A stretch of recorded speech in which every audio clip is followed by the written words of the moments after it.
नमस्कार. तर आज आपण बनवणार आहोत मस्त असा स्वीट कॉर्न ढोकळा. तर मक्याची कणसं ही आमच्या घरची आहेत आणि यापासून खूपच छान असा ढोकळा तयार होतो. तर आता आपण मी तर रेसिपी सांगते तुम्हाला कसा बनवायचा ते. तर यासाठी 2 मक्याची कणसं घेतलीत, 1 वाटी बेसन पीठ घेतले, 4-5 हिरव्या मिरच्या, आल्याचा तुकडा, 1 इनोची पुडी, चवीपुरतं मीठ, तेल आणि अर्ध लिंबू एवढं साहित्य आपल्याला लागणार आहे. तर आता ही मक्याची कणसं आहेत तर ती आपल्याला किसून घ्यायची आहेत. मस्त छोट्या आपल्या किसणीवर किसून त्याचा गर काढून घ्यायचा आहे. तर आता मी किसणीने ही कणसं किसून घेते. तर आतला भाग आला नाही पाहिजे, असं हलक्या हाताने फक्त दाणेच आपल्याला पडतील, दाण्यांचाच गर पडेल असं किसून घ्यायचं आहे. तर अशी छान कणसं मी खिसून घेतली आणि एवढा, आणि वर जो चोथा राहतो खिसणीचा तो फेकून द्यायचा, तो घ्यायचा नाही आपल्याला. तो असा वर राहिलेला चोथा फेकायचा आणि परातीत जो मऊसर गर राहिलेला आहे तो घ्यायचा आहे. तर आता हा गर मी एका पातेल्यात काढून घेते. तर हा किसलेला जो गर आहे कणसांचा तर तो एका पातेल्यात काढून घेतलेला आहे. त्यानंतर आपण त्यात बेसन पीठ घालणार आहोत.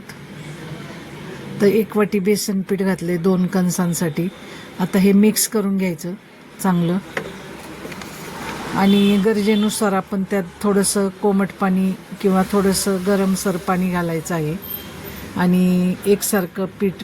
तर यात आता आपल्याला अगोदर 2 चमचे साखर,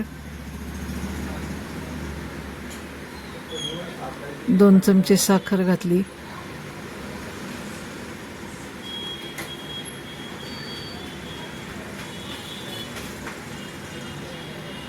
त्यानंतर आपल्याला गरजेनुसार त्यात पाणी घालायचं आहे गरम केलेलं.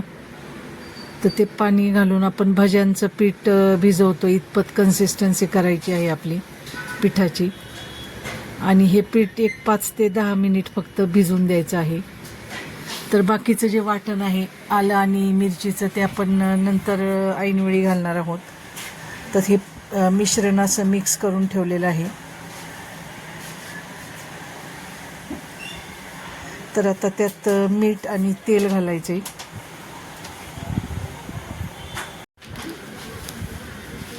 मीठ आणि 1 चमचा तेल घालून हे छान मिश्रण आपण हलवून घ्यायचं आहे. तर हे मिश्रण चांगलं एकजीव करून आता आपल्याला 10 मिनिट झाकून ठेवायचं आहे. आता 10 मिनिट झालीत तर त्यात आता मी हिरवी मिरची आणि आल्याचा जो ठेचा आहे तो वाटून घातलेला आहे आणि हे चांगलं हलवून घ्यायचं आहे परत मिक्स करून. तोपर्यंत इकडे एक मोठी कढई पाणी घालून गॅसवर ठेवलेली आहे. तर हे आपल्याला स्टीम देण्यासाठी या कढईत आपण पाणी घातलेलं आहे. आणि दुसरी ही स्टेनलेस स्टीलची कढई किंवा कुकरचा डबा तुम्ही घेऊ शकता. तर माझं पीठ ह्या कढईमध्ये अजिबात चिकटत नाही त्यामुळं मी हेच वापरते.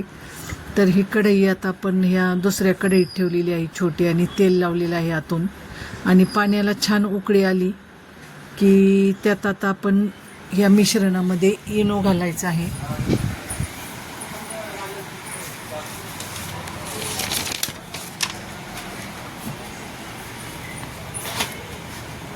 आणि अर्ध लिंबू पण त्यात घालायचं आहे.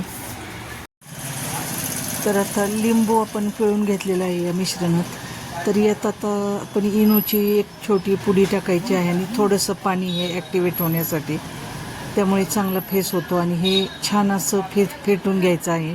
पूर्णपणे त्यातली एअर जाऊन असं पीठ असं फुललं जातं इतपत ते 2 ते 3 मिनिट छान असं ढवळत राहायचं आहे.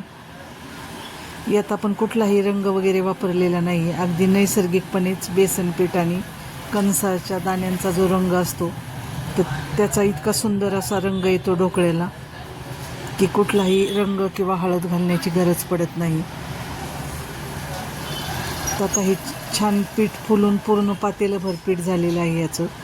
तर आता आपण हे त्या कढईमध्ये घालून घेऊया.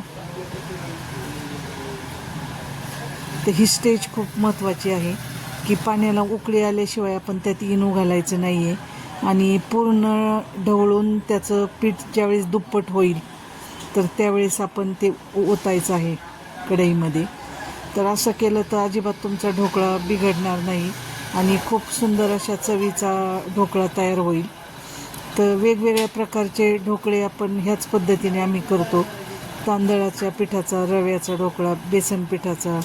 तर ते वेगवेगळे रेसिपी मी नंतर तुम्हाला दाखवतेच. पण आत्ता कणस होती घरात, तर एक स्वीटकॉर्नचा ढोकळा खूप मस्त असा चवीला लागतो, तर हा मी तुम्हाला दाखवला आहे. तर आता हे पीठ आपल्याला 20 मिनटं वाफवून घ्यायचं आहे. आता ढोकळा वाफवून झालेला आहे, तर त्यावर आता मी मस्त असा तडका टाकत आहे.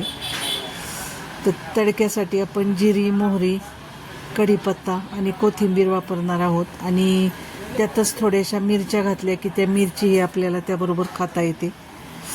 तर कमी तिखटवाल्या मिरच्या पण त्यात घातलेल्या आहेत, 6-7 तसा. आणि हे मिश्रण आता आपण फोडणीचं या ढोकळ्यावर ओतलं आहे. आता आपण छान अशा त्याच्या वड्या पाडून घेऊ. आणि किती सुंदर असा रंग आलाय पहा.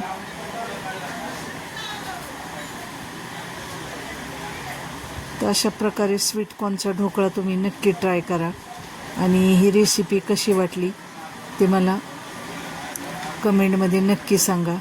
आणि अशाच नवनवीन व्हिडिओला तुम्ही लाईक करा, शेअर करा, सबस्क्राईब करा. धन्यवाद. आहे ना.